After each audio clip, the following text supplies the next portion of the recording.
Hello, Sisi. Thank you again sa comment mo. You know what, Sisi, na ano ko ba na I'm checking all the comments and it's way back 1 year ago. I have seen your name there. I'm sorry.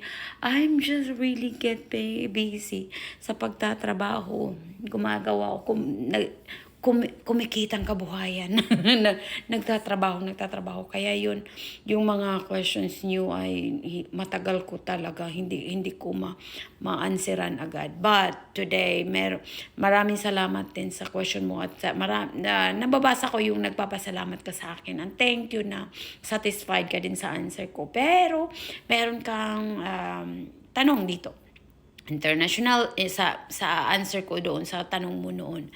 As you said, thank you so much, ma'am, for the ideas. You've been so helpful. Congratulations to your sons. Oh, thank you very much with that, sis Jama Jama 453. How much do you think is the estimated amount you guys paid for the 2 lawyers? Anyway, you look blooming. Skincare reveal. Oh, may smile pa dyan.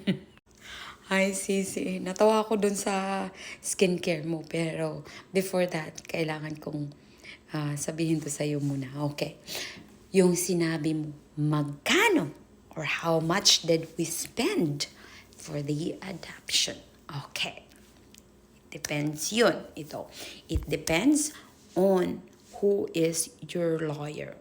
Your lawyer must be a family lawyer, or our lawyer is a family lawyer. She handle adoption, she handle divorce, she handle custodies, child custodies, like that. So siguro depende yon sa lawyer, at saka depende ilang bata yung yung i-adapt, kasi dalawa yung sa amin. So dalawa yung sa amin, plus gumamit kami ng 2 lawyer. Kasi yung, as I have said sa unang video ko, kailangan namin ng 2 lawyer. Yung isang lawyer is, siya yung international lawyer talaga na siya yung magpapublish doon sa Philippines na i-adapt yung mga bata. Kailangan hanapin yung dad. Dapat malaman niya kung anong reason why hindi siya nagbibigay ng mga bata o gusto niya mai-adapt yung mga bata, ganito, ganyan. So ngayon, how much? Okay, yung sa amin is mag-about siya ng 5K. Okay. Kasi dalawa yun. 2 bata, 2 lawyer. O ngayon, masabihin natin na malaki, di ba? So ganito, kung 2 magpa 5K, so sa'yo, baka nasa 2,500. Baka 2,500 ang sa'yo kung isa lang. O, di ba? Baka ganun. Okay. Nakadepende yun sa lawyer mo. Baka may friend yung asawa mo na lawyer. Libre na yun. Di kaya magbabayad ka lang ng maliliit. Pero depende yun. Kasi yung sa amin, magpa 5K yung namin. Binayaran. Ganito din yun. Sa lawyer, kami kasi mag-asawa, hindi kami mahilig umutang. 2 to 3 years ago already that we are planning for this. So we are planning to have that adoption before we become a US citizen. So kasi sinabi nila pag before US citizen ganito ganyan. So ang hirap talaga pag makikinig tayo sa iba. So yung maganda talaga yung experience natin. So ngayon sinishare ko to para malaman nyo din, kasi ito yung process namin Ito yung totoong nangyayari sa process namin. So, itong mga sinishare ko is based on our experience. So, ganito yun. It's been 3 years ago, bago kami ng mga bata naging US citizen. Pinaplana namin ng mag-asawa. Kaso, ayaw naming umutang para lang sa ganyan. So ngayon, nagsisave kami ng money para dyan. Isinisit aside namin yung mga expenses namin, ganito, ganyan. Nagsisave kami. So ngayon, pagko-consult namin last year, yung sinabi agad ng lawyer na, when are you going to start the process? So yun, binigay namin yung almost 5,000 na sinabi niya na na kailangan naming bayaran. So yun, binigay namin. Tapos sabi niya, agad-agad. I said, yun sabi namin, oo ngayon na gusto namin matapos agad itong process na to. So, yun na shock niya yung binigay namin yung pera. Mas madali. Mas madali kasi yung ganun. Ito, may option. Sabihin ko sa'yo, may option din. Hindi ko lang alam kung depende yun sa lawyer. Kasi my friend ako na sabi niya, pwede ba daw bayaran ng paunti-unti yung lawyer? Hindi ko alam yun eh. Wala akong alam dyan. Kasi pag sabihin na paunti-unti, meron bang ganyan dito na pwede mo utangin yung lawyer? Hindi ko alam yun. Kasi may nagtatanong sa akin kung pwede bang utangin yung lawyer. Sabi ko, yung sa sarili ko pa, pag utangin mo yung lawyer, are you credible to pay the lawyer after the prosper? Halimbawa, pag hindi ka manalo, hindi, nasa utak mo pa ba na babayaran mo yung lawyer? Parang ganon. Yung nasa ano ko eh. Yung nasa ano, na feeling ko na ganon. Sabi niya, meron ng lawyer na ganon na mag-a-accept ng pautal-utal na bayad. Yung ganyan. Pero sabi ko sa kanya, I'm sorry, hindi ko alam.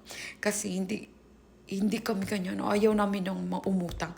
Bahala na magsisave kami. For example, magsisave kami araw-araw or every week na meron kaming gustong gawin pero hindi na namin gawin.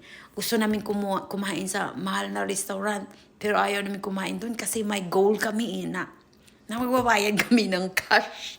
Yun ang yun ang goal namin. Kaya hindi ko alam yun. Pero alam ko Sisi, yung asawa mo is very supportive kasi gusto din niya na nasuportahan yung anak mo. Gusto din niya na i-adapt yung anak mo para makakuha siya ng US passport para pareho kayo na mayroong US passport, di ba? Ang hirap naman yung anak mo is Philippine passport, magre-renew ka lang ng Philippine passport, sa'yo kasi ganito ganyan, maraming process pa dyan. So, ang hirap naman ganun. So, kailangan talaga dalawa kayo ng anak mo or tatlo kayo ng asawa mo na may US passport na, di ba? O, yun. So, kung alam ko yung asawa mo gusto talagang i-adapt, so alam ko, ma-afford niya yan, di ba? O, ma-afford niya yan kasi gusto niya na, maliit lang yan maliit lang yan na halaga. Lalo na, halimbawa, kung nagtatrabaho kayo dalawa, maliit na halaga lang yan. So, yun ang answer ko. Yung answer ko, $2,500 to $5,000 you're going to prepare for the adoption. It depends on your lawyer and it depends how many kids you have and it depends on how long does it take the process. Okay? Kung magre-respond yung sa kabila agad. Magre-respond agad yung sa kabila, mas madali. Pero yung sa amin, hindi na mag-respond. Kaya yun, mas matagal. Okay. Sinabi mo, skincare babe. Ito, pakita ko sa'yo. Natatawa ako dito. Nahihiya ako na natatawa ako dito. Ito. Parang kinikiliti mo ako Sisi eh. Ito yung ko. Yun. Olay, anong pangalan to? Olay Ultimate. Vitamin C plus antioxidants plus peptide 24. Hydrating moisturizer. Ano ba? Sabihin natin ng pina-English. Okay. Olay Ultimate. Bahala ka na dyan. Basta, pupunta ka sa store.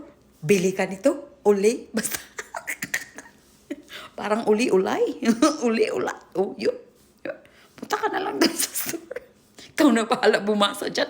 Parang ang hirap naman vitamin C. Vitamin C.